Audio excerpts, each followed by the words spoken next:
Hi, welcome to Arshini dot kitchen. இன்றைக்கி நான் என் வீட்டில் வடகரி பண்ண போகிறேன். அது எப்படி பண்ணலாம் பார்க்கலாம் வாங்க. நான் கடலைப்பருப்பு ஊற வச்சுருக்கேன். இது வந்து ஒரு 4 மணி நேரமாக ஊறி இருந்தது. இஞ்சி பூண்டு பேஸ்ட் எடுத்து வச்சுருக்கேன். பச்சை மிளகா ஒரு 3 பச்சை மிளகா கட் பண்ணி வச்சுருக்கேன். வெங்காயம் ஒரு 2 வெங்காயம் கட் பண்ணி வச்சுருக்கேன். இதை எப்படி செய்யலாம்னு பார்க்கலாம் வாங்க. நான் கடலைப்பருப்பை மிக்ஸி ஜாரில் சேர்த்துக்கிறேன். ஊற வச்ச கடலைப்பருப்பை அரைச்சிட்டேன். இதில் உப்பு லைட்டாக சேர்த்துக்கிறேன். மஞ்சத்தூள் கொஞ்சம் லைட்டாக சேர்த்துக்கிறேன். நல்லா மிக்ஸ் பண்ணிக்கிறேன்.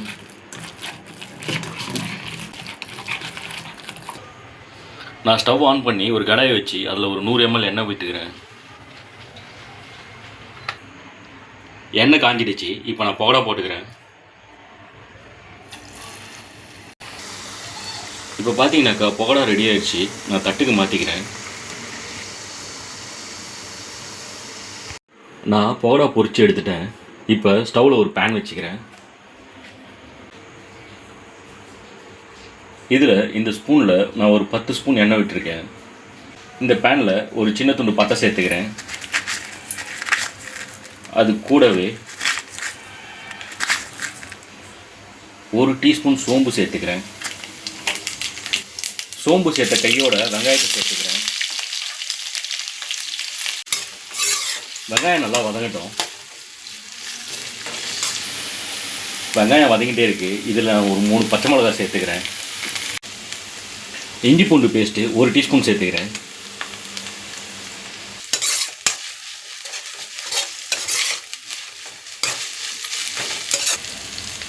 இஞ்சி பூண்டு பேஸ்ட்டு வதங்கிடுச்சு. இது கூட நான் மஞ்சள்தூள் சேர்த்துக்கிறேன். 3/4 டீஸ்பூன் சில்லி பவுடர் சேர்த்துருக்கேன். 1 டீஸ்பூன் தனியா பவுடர் சேர்த்துருக்கேன்.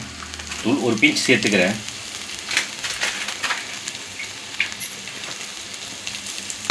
இதெல்லாம் ஒரு பரட்டிக்கலாம்.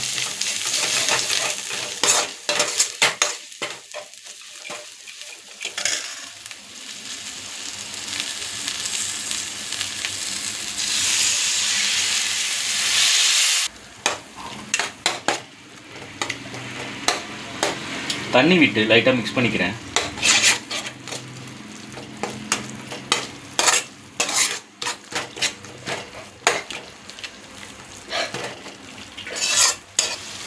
மசாலா வதங்கிட்டு இருக்கு. இந்த நேரத்தில் நான் ஒரு 1/2 லிட்டர் தண்ணி சேர்த்துக்கிறேன்.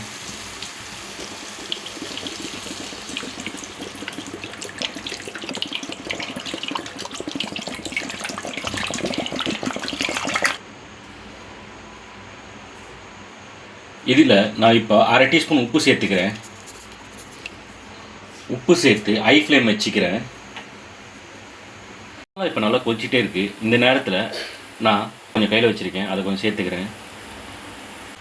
ஃப்ளேம் சிம்மில் வச்சுருக்கேன். சிம்மில் ஒரு 5 நிமிஷம் கொதிக்கட்டும்.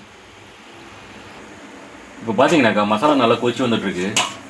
இந்த நேரத்தில் நான் இந்த உதுத்து வச்சுருக்கேன் பகோடாவை. இந்த பகோடாவை நான் அதில் சேர்த்துக்கிறேன்.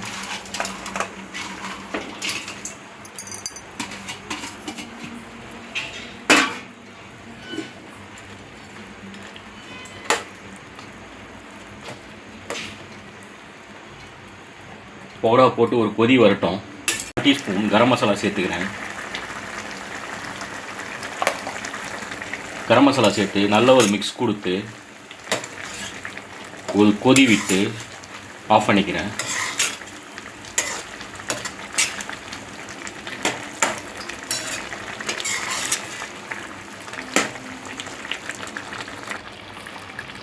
மசாலா போட்டு ஒரு 10 நிமிஷமாக இப்போ கொதிச்சிட்டு இருந்தது. இப்போ மசாலா ரெடி ஆகிடுச்சு. இப்போ நம்ம வடகரி ரெடி ஆகிடுச்சு. சாப்பிட்லாம் வாங்க. இட்லி வடகரி ரெடியாக இருக்குது. சாப்பிடுவாங்க.